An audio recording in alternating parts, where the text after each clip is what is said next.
Today I want to talk to you about three main challenges around topic of self-care that I keep hearing over and over again as I work with my clients.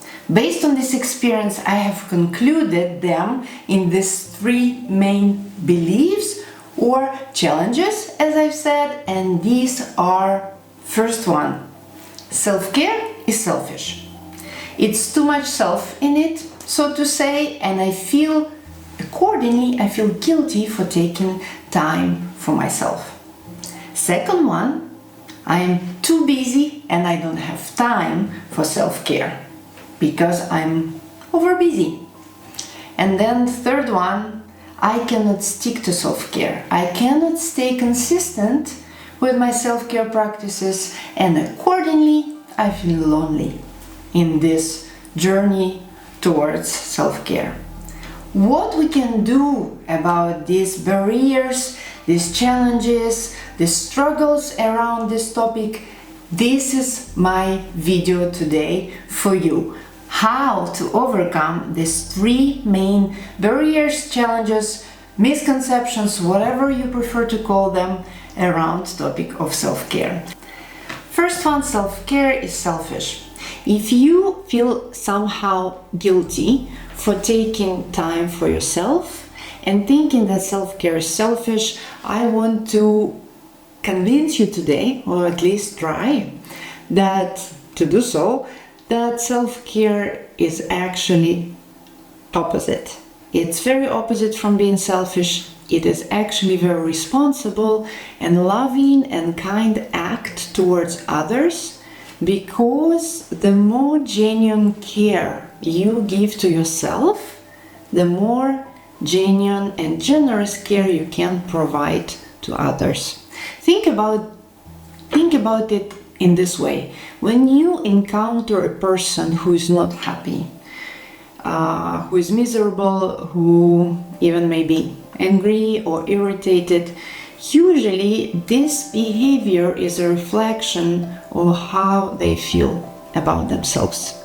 The more you are satisfied with yourself in your life, the more fulfilled you feel, the more happy you feel, you will radiate it to others. You will transmit it inevitably to others.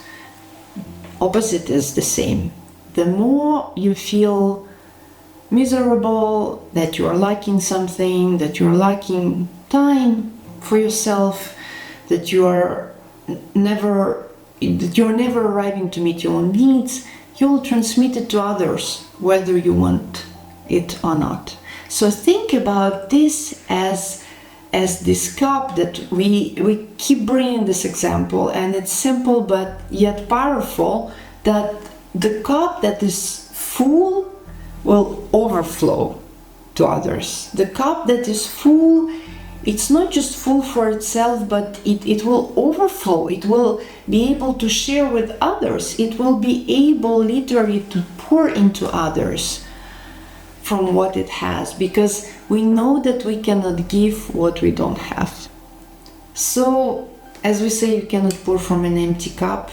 As soon as you feel that your cup is getting empty, make sure to refill it, to pour into it. It's your responsibility. Nobody will do it for you. And it's never selfish. Just as it is not selfish to charge your phone when the battery is going down. I know it sounds a bit childish, but it's not selfish to fill up the tank of your car when you run out of gas. Please think about it as fulfilling your resource, filling up your resource, so you can continue to provide your care and love to others. And with this, I want to add a quote that helped me, and now hopefully will help you, and hopefully will also explain or help us understand why self-care is not selfish. It's a powerful quote that I bring on often in my workshops as I teach about self-care, and when I want to break this myth or misconception about self-care being selfish. So self-care is never a selfish act. It is simply good stewardship of the only gift I have, the gift I was put on earth to offer others. Anytime we can listen to true self and give the care it requires, we do it not only for ourselves, but for the many others whose lives we touch. A quote by Parker Palmer. I want you to think, to dwell on this quote, and I want it really land well so you can remind yourself every time you feel guilty about self-care or taking time for yourself or setting aside time just to meet your needs and desires, that you are doing it actually not only for yourself and not out of being selfish, but being attentive to yourself and being caring to others. Because when you are doing well, everyone around you will benefit from it. When you are not well, everyone will lose. Remember that. So self-care is not selfish.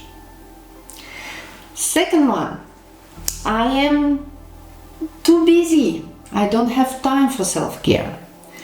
Well, it might be a legitimate statement, and I don't want to doubt that you are a busy person, you don't have much time. But we all are. Sorry to say, you're not the only one. We all are busy. Who's not busy here? We all are busy.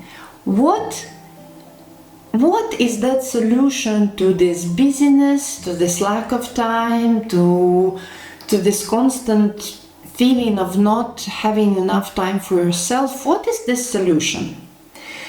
It's not so easy for me to address, because before you start rolling your eyes and you'll be skeptical about it, but I want to say that it's all about priorities. So the solution actually to this particular challenge around topic of self-care, when you say I don't have time for self-care, I'm too busy, we all are, the solution is to set straight your priorities and your values. Because when self-care will become a priority, when you will understand that taking care of yourself as important as taking care of others, taking time for yourself, it is as important as being always available to your spouse or to your kids, then things will change. Then somehow time will be there. But also what I have to emphasize on here, that time will never appear itself. It's not like suddenly, in this magical way, you have all this time that opens up, to you. And I like to say that, self-care is something you need to put into your calendar. You need to plan. I want to emphasize that self-care requires your time, not you somehow will find extra time. No, self-care requires you making time for these activities and these practices. So changing this, again, it's also changing your mindset, but changing this narrative that I'm too busy for self-care and it's also only for free people. You need to change that in your mind, starting with your mind. But then a practical solution to it, and a practical step and a practical way to change this lack of time is actually putting your priorities straight and putting self-care on the top of your priorities, and then making this time for self-care and putting it in your calendar. Because friends, we are all busy. Another important point here is that even if you'll tell me I don't have time for self-care this week, I don't have time to go to a gym, I don't have time to have an extra hour to go for a walk, maybe so, and maybe it's a season of your life, but wait a minute. You know that often we even don't have to have time for self-care as a set aside hour in our calendar. You know why?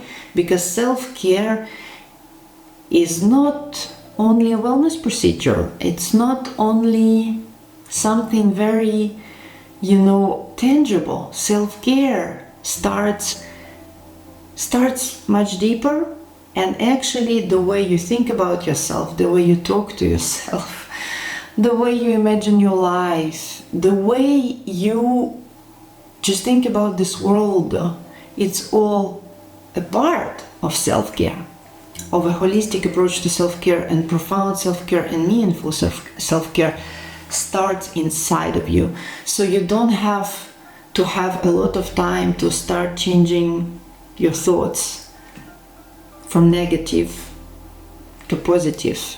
It doesn't require much time to actually start being kinder to yourself, in your inner dialogue. You see where I'm going with this? So even if this tangible, something very in the physical world, very practical, you cannot do just because you lack time and you lack this extra hour. First of all, I will repeat that it will never appear itself. You have to set this time aside. And also, sometimes we don't need to have a lot of time.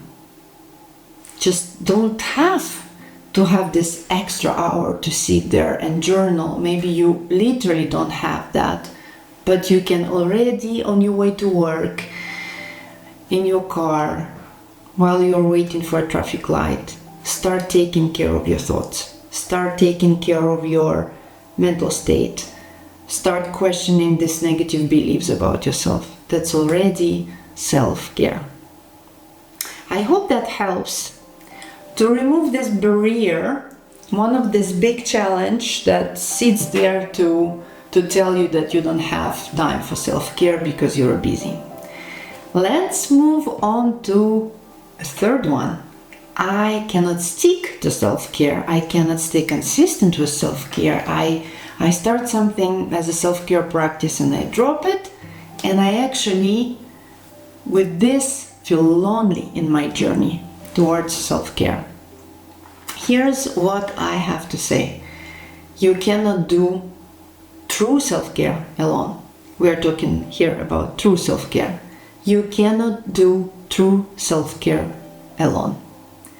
You need a support system, you need encouragement, you need accountability, you need a community around you to help you, because we never meant to do this life alone.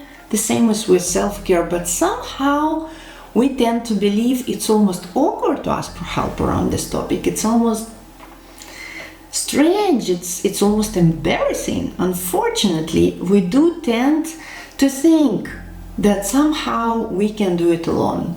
My friend, you cannot do it alone, and I know it on my own experience, on experience of so many others with whom I have pleasure to work one-on-one.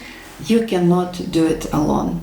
So it is okay to feel lonely if you're trying to do it alone, and it is okay to struggle with consistency. Back to our idea of planning and putting into your calendar, into your agenda, self-care practices, that what can help you with consistency. But also having a friend, having a fellow buddy who can, run with you, go to a gym with you, read the same book with you, all sorts of activities, and just to mention a few, that you can stick together. It is super important and it's crucial to have a support system. With that said, I want to tell you an example from my own life from just recent months when I was struggling to do my sports regularly. So I do a bit of everything. I do a bit of Pilates. We even have a machine at home.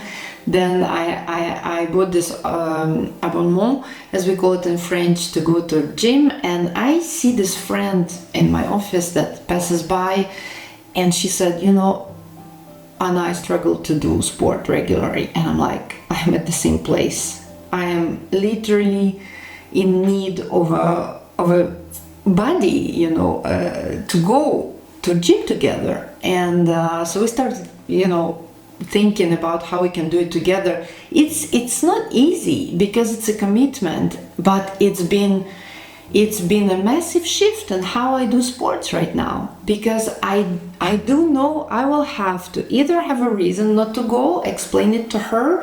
I actually want to go because of course it's much more fun, because we keep, chatting along the way as we do exercises, and then it's just so much more rich. But what I have to say, it works.